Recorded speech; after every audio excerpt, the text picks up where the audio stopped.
Welcome to the show that celebrates exceptional entrepreneurs. Today's show is fixed upon property as we chat to the owner of Black Real Estate. Now, I'm your host, Liesl Wilson. This is Facing the Crowd.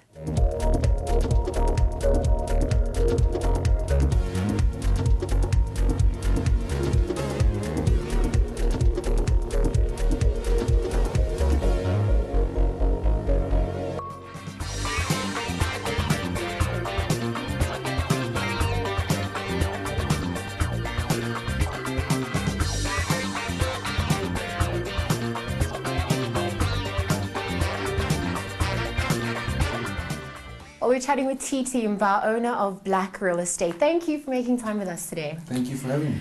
TT, I mean, in the entertainment industry, you're known as the businessman. I mean, how did you venture into the world of property? My journey is quite interesting because my background is actually entertainment and marketing. I mean, that's what I actually qualified and studied over the years.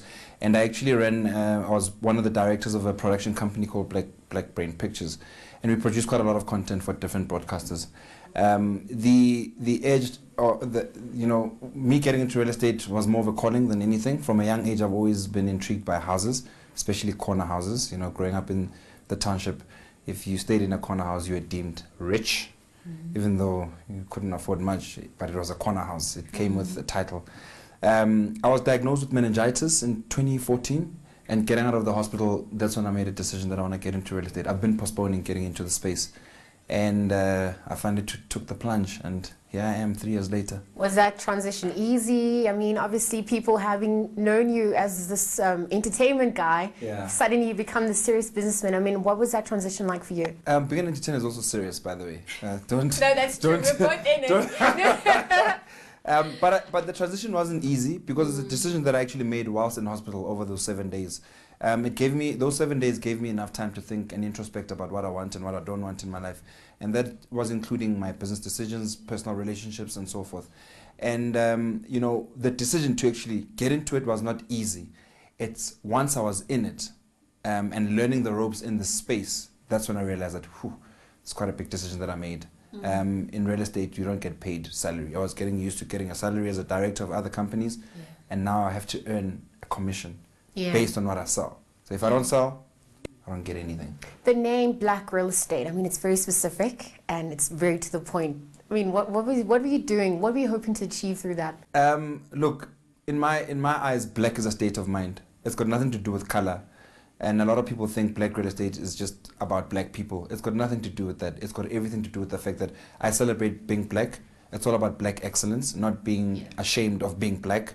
And for me, it's about, breaking those barriers that have been in this space. This industry is 90% run and white owned, I'll be honest with you. If you look at the estate agents in South Africa, we've got about 40,000 odd, and 90% are white, which means 4,000 are black. And if you look at the population of South Africa, we've got about 54 million people in South Africa, 90% being black. That includes colours, blacks, and Africans and Indians. And for me, I thought the imbalances of the space need to be broken down. And that's when I started Black Real Estate. And so far, so great. Look, before we unpack the challenges that you face, because we know there are many, I mean, people wanting to enter property, it's quite a daunting task. It's not something that just happens overnight as well. How do you, through your business, encourage people to choose you and make that process easier so that they're at peace with it as they journey through buying a home? Look, it's all about trust. For me, that's one thing that I've been able to kind of win over most clients with is I've got that openness about how I deal with clients. And I think I've learned over the years that people will trust you if you give them a trustworthy persona about the way you carry yourself and business. Because remember, in my space, we deal with a lot of confidential information. So people's salaries, pay slips, where they live. We invade your space because we have to get in and take pictures. We have to invade your personal space, your bedroom. So if you trust someone, you're comfortable with all of that, it makes it easier. And you learn to build relationships over time. I mean, I remember when I started off, it was a lot of cold calls, trying to get business. And now I'm at a point where I've built the business to a point where now I get referrals and people want to associate with me. And for me, it's a plus. It's a kudos in terms of what I've done in the past 3 years. But make no mistake, I started from the bottom. I used to be an intern. I used to make tea and coffee for other agents, just to learn from them, you know. I wasn't about the ego. I took my ego and I left it outside the door the minute I walked in. And I've never looked back since. And I've written 2 board exams. And now they call me a master practitioner in real estate. So as a master practitioner, I mean, what sort of clientele do you have? Look, I've got clientele from the lowest end of the market to the highest. I don't want to discriminate against anyone. I'm not the type of guy who will say I only, you know, service particular clients or a particular price range. So if someone has got a house that they want to sell and it's at a lower end, I will still service them. Or if they've got a small budget, I will still service them, because I treat my clients the same. Whether you've got 10 million or 10,000, it's immaterial to me, because I look at everyone as a client and as a potential to become an ambassador for my brand. Early on, you mentioned that this was a calling. I mean, what are some of the joys experienced through being in the property industry to date? Oh, the money's good. I won't lie to you. I mean, it feeds my family, it feeds my habits, and it feeds my hobbies, which is traveling and clothing. You know, it's exciting to see, you know, a young black man from the dusty streets of Soweto, well, not dusty, but from the streets of Soweto, making it big, you know, where I've got international clients. You know, I can go anywhere in the US and they know who I am. I don't have to introduce myself anymore. I walk into a room, they know me. Where I can do deals between the US and South Africa, between South Africa into Africa. I'm venturing quite a lot into Africa. I mean, I get invited by law societies of the SADC region, which is an honor for me. There's no other estate agent in this continent that can say they've ever been invited to a SADC Lawyers Association conference. You know, these prestigious events are for those guys that are like chief justices and attorneys and quite respected, you know, legal minds in the continent. And for me to even be on that podium and sharing my experience with them was an honor on its own. I was the only person that is not in the law space that was invited as a guest speaker there. So it's things like that that I look back and I go, thank God, you know, this is definitely a calling for me. I'm not here for the limelight. People don't understand that there's a back end in the space. We lose deals daily. I lost a big deal today. I'll gain another one tomorrow. Exactly. It's the roller coaster of being in this space. But also to control your emotions, it's also quite a big challenge in terms of testing your emotional intelligence as a person. We end up becoming psychologists in our space, because some people want to sell houses because they're going through a divorce. Some want to sell because they just got married. So there's always a situation that I have to consciously be aware of in terms of all the transactions that I'm involved in. But it's a blessing for me to be able to assist people to acquire homes. And you don't do this one man. I mean, there's a whole team that helps you. We spoke to a few of your colleagues. This is what they had to say about working with you.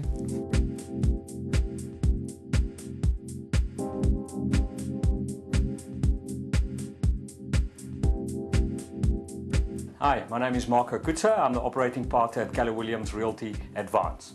I've had the honor to work with TT for the past 12 months, known him for about a year.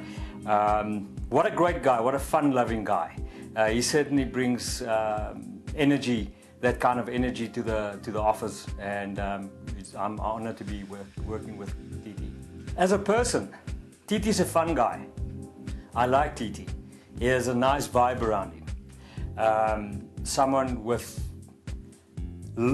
absolute integrity, on a professional side, very punctual, very particular, very meticulous, humble, very professional, and a lot of our associates are looking up to him. I look up to him, I respect him as a businessman, and as I said, TT the fun guy as well. Since TT's been with our market center over the past 12 months, the training, education and the curriculum of Keller Williams certainly contributed to focus, and where TT as a businessman, as a husband, as a father spends his time. So most certainly focus on all aspects of his life, definitely. And the results speaks for itself. He's doing exceptionally well. He's #1 in our office, and he's basically under the top 5, soon to be, I predict, #1 in South Africa for Keller Williams. And we are close to 1,000 associates at this stage. I admire his professionalism, his integrity, What TT says is what he will do, and that's what he stands for. Definitely, I would definitely highlight that, along with the energy and the great positive attitude that he brings to the office. Endless growth, endless success, to be the best businessman that he can be, to be the best father that he can be, to be the best husband that he can be, to live a life of fulfillment, and for him to continue to be a role model for lots of other people in our country. It's time for break. We'll be right back. Stay tuned.